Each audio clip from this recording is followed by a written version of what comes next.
હર હર મહાદેવ। મિત્રો, આજે માઘ માસની પૂર્ણિમા છે। મહાકુંભ મેળાનું આજે અમૃત સ્નાન છે। જે અમૃત સ્નાનનું પુણ્ય પ્રાપ્ત કરનાર આજે કથા સાંભળીએ। મિત્રો, મહાકુંભ મેળાની આજે કથા સાંભળીએ। જે કથા સાંભળવા માત્રથી કુંભ મેળામાં સ્નાન કર્યાનું પુણ્ય પ્રાપ્ત થાય છે। આ કુંભ મેળાની શરૂઆત કઈ રીતે થઈ? કુંભ મેળો શું છે?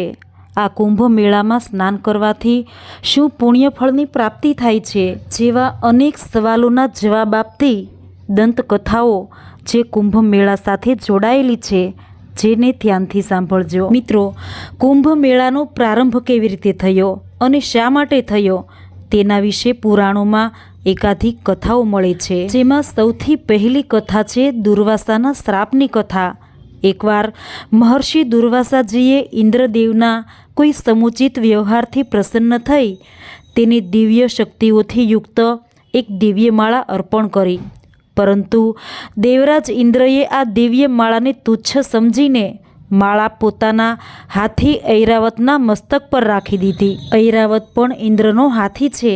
ઐરાવતે આ માળાને પોતાના મસ્તક પરથી લઈને જમીન પર નીચે ફેંકી દીધી। એટલું જ નહીં, પરંતુ ઐરાવતે આ માળા પર પગ મૂક્યો અને તેને પગથી કચડી નાખી। આ જોઈને ઋષિ દુર્વાસાજી ખૂબ જ નારાજ થયા। તેને આ વ્યવહારથી પોતાનું અપમાન લાગ્યું અને દુર્વાસાજીએ ઇન્દ્રને શ્રાપ આપ્યો કે હે ઇન્દ્ર, ત્રિલોક સહિત તું શ્રીહીન બની જા। દુર્વાસાજીના આ શ્રાપથી સમગ્ર બ્રહ્માંડમાં હાહાકાર મચી ગયો। અનાવૃષ્ટિ અને દુષ્કાળ આદિ ઉત્પાતોથી પ્રજા હાહાકાર કરી ઉઠી, ત્રાહી ત્રાહી પોકારી ઉઠી। આ વિપત્તિ અને વિટંબણામાંથી બહાર આવવા માટે ભગવાન નારાયણની સલાહ અને કૃપાથી સમુદ્ર મંથન થાય છે। સમુદ્ર મંથનથી લક્ષ્મીજી પ્રગટ થયા। લક્ષ્મીજીના પ્રાગટ્યથી સંસાર કષ્ટો દૂર થયા। ફલતો વૃષ્ટિ થવા લાગી અને બધું પૂર્વવત યથાયોગ્ય સ્વરૂપે ગોઠવાઈ ગયું। આ સમુદ્ર મંથનને પરિણામે અમૃત પણ પ્રગટ થાય છે। અમૃત પ્રાપ્ત કરવા માટે દેવો અને અસુરો વચ્ચે મહાસંગ્રામ થાય છે। અસુરોએ આ અમૃત કળશ નાગલોકમાં સંતાડી રાખ્યો। ગરુડજીએ આ અમૃત કળશ લઈ દેવો માટે ક્ષીર સાગર સુધી પહોંચાડ્યો। નાગલોકોથી ક્ષીર સાગર સુધી પહોંચાડવાની યાત્રા દરમિયાન ગરુડજીએ 4 સ્થાનોમાં આ અમૃત કળશ રાખ્યો હતો। આ 4 સ્થાનો આ પ્રમાણે છે: પહેલું હરિદ્વાર, બીજું પ્રયાગરાજ, ત્રીજું નાસિક ત્રાંબક અને ચોથું ઉજ્જૈન। આ 4 જગ્યાએ અમૃત કળશ રાખ્યો હતો।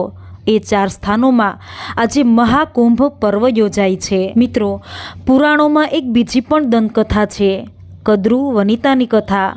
મહર્ષિ કશ્યપને અનેક પત્નીઓ છે, એમાં 2 છે કદ્રુ અને વનિતા। એકવાર આ 2 કશ્યપ પત્નીઓ વચ્ચે વિવાદ થયો। વિવાદનો વિષય એ હતો કે સૂર્યદેવના ઘોડાનો રંગ સફેદ છે કે કાળો।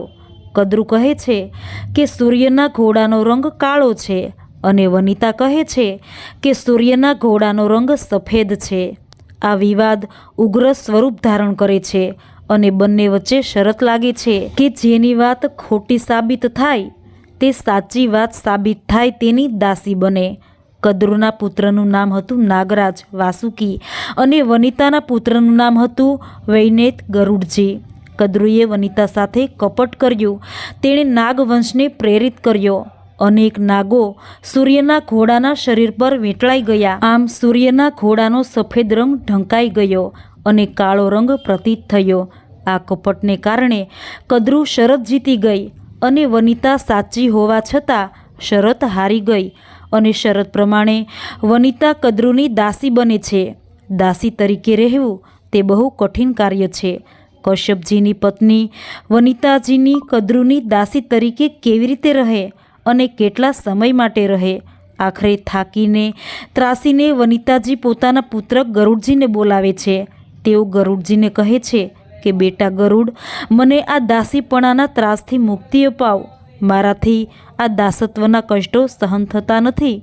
માતાની આજ્ઞા પ્રમાણે ગરુડજી કદ્રુને મળે છે અને પોતાની માતા વનિતાજીના દાસત્વમાંથી મુક્તિનો ઉપાય પૂછે છે અને કદ્રુ ઉપાય બતાવે છે કે નાગલોકમાં વાસુકી પાસે અમૃત કુંભ છે। જો તું આ અમૃત કુંભ વાસુકી પાસેથી લાવી મને આપે તો હું તારી માતા વનિતાને દાસીત્વમાંથી મુક્તિ આપું. કદ્રુના મુખેથી આ ઉપાય જાણી ગરુડજી નાગલોકમાં જાય છે. ગરુડજી તો ભગવાન વિષ્ણુનું વાહન છે. ગરુડજીમાં અપ્રતિમ શક્તિ અને અપ્રતિમ વેગ છે. ગરુડજી વાસુકી પાસેથી અમૃત કુંભ આંચકી લે છે અને પોતાના અધિકારમાં લઈ લે છે. પિતા કશ્યપજીનો આશ્રમ હિમાલયના ગંધ્યમાદન પર્વત પર અવ્યવસ્થિત છે. ગરુડજી પિતાજીના આ આશ્રમ પર જવા નીકળે છે.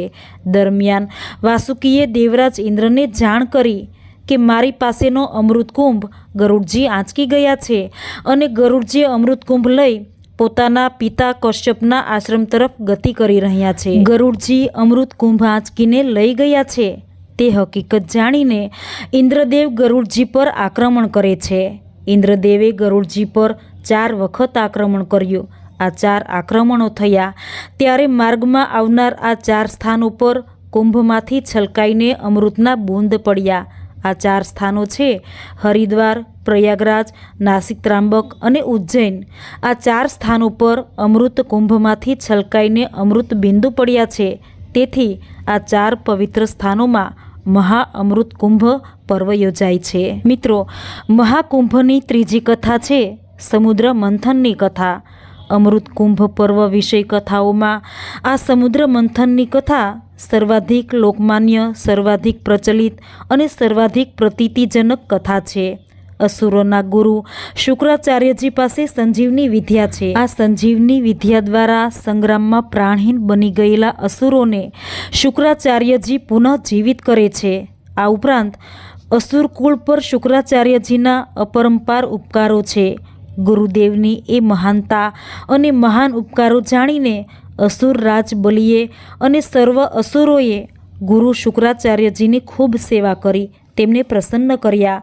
પ્રસન્ન થયેલા ભૃગુવંશી બ્રાહ્મણો અને શુક્રાચાર્ય સ્વર્ગ પર વિજય પ્રાપ્ત કરવાની ઈચ્છાવાળા બલિરાજા પાસે મહાભિષેક વિધિ સહિત વિશ્વજીત યજ્ઞ કરાવ્યો.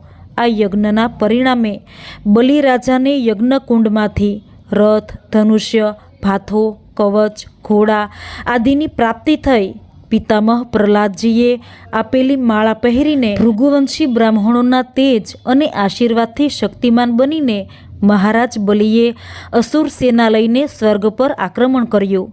ઇન્દ્રાદિ દેવોએ અસુર રાજ બલિના સામર્થ્યને જોયું. તેમને લાગ્યું કે અસુરોને હરાવી શકાય તેમ નથી.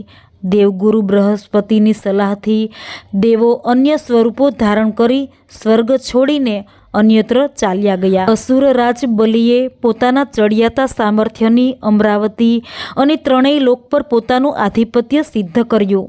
દેવો બ્રહ્માજીના શરણે ગયા. દેવોની અને ત્રિલોકની વિટંબણા જાણીને બ્રહ્માજીએ દેવોને ભગવાન વિષ્ણુને શરણે જવાની સલાહ આપી. બ્રહ્માજી સહિત દેવો ભગવાન વિષ્ણુને શરણે જાય છે. ભગવાન વિષ્ણુ એમને અસુરો સાથે મળી સમુદ્ર મંથનની સલાહ આપે છે અને કહે છે કે સમુદ્ર મંથનને પરિણામે સમુદ્રમાંથી અમૃત નીકળશે. આ અમૃતનું પાન કરી તમે દેવો અમર અને શક્તિમાન બનશો અને અસુરોને હરાવી શકશો. દેવો અને અસુરોએ સાથે મળીને સમુદ્ર મંથન માટે પુરુષાર્થ શરૂ કર્યો. મંદરાચલ પર્વતનો રવૈયો બનાવ્યો. નાગરાજ વાસુકીને અમૃતમાં ભાગ આપવાનું વચન આપી તેનું નેતૃ બનાવ્યું. ભગવાને મહાન કચ્છનું રૂપ ધારણ કરી મંદરાચલને આધાર આપ્યો. સમુદ્ર મંથન શરૂ થયું. સમુદ્ર મંથનથી શરૂઆતમાં તો હોળાહોળ વિષ નીકળ્યું. ભગવાન શંકરે આ વિષનું પાન કર્યું. ત્યાર પછી અન્ય 8 રત્નો નીકળ્યા. આ 8 રત્નો આ પ્રમાણે છે: કામધેનુ, ઉચ્ચેશ્રવા, અશ્વ, ઐરાવત હાથી, કૌસ્તુભમણિ, કલ્પવૃક્ષ અપ્સરાઓ, લક્ષ્મીજી અને વારુણી. અને આખરે ભગવાન ધન્વંતરી અમૃત કુંભ સાથે પ્રગટ થયા. અમૃત કુંભની પ્રાપ્તિ માટે દેવો અને અસુરો વચ્ચે પ્રારંભમાં ઝપાઝપી અને પછી યુદ્ધ શરૂ થયું. આ દરમિયાન દેવરાજ ઇન્દ્રની સૂચનાથી ઇન્દ્રપુત્ર જયંત અમૃત કુંભ લઈને નાસી ગયો. દેવો અને અસુરો વચ્ચે આ યુદ્ધ 12 દિવસ ચાલ્યું. પછી તો ભગવાને મોહિની અવતાર ધારણ કરી અમૃત દેવોને પાઈ દીધું. યુદ્ધના 12 દિવસ દરમિયાન ઇન્દ્રપુત્ર જયંતે અમૃત કુંભને 12 ભિન્ન ભિન્ન સ્થાનોમાં સંતાડી રાખ્યા હતા. આ 12માંથી 8 સ્થાનો દેવલોકમાં અને 4 સ્થાનો પૃથ્વીલોકમાં છે. પૃથ્વીલોક પરના આ 4 સ્થાનો એટલે હરિદ્વાર, પ્રયાગરાજ, ઉજ્જૈન અને નાસિક ત્રાંબક.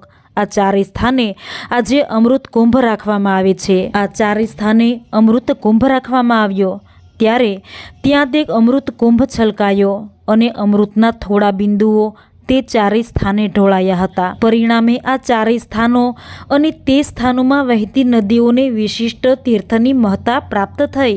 દેવોના 12 દિવસ એટલે પૃથ્વીલોકના 12 વર્ષ.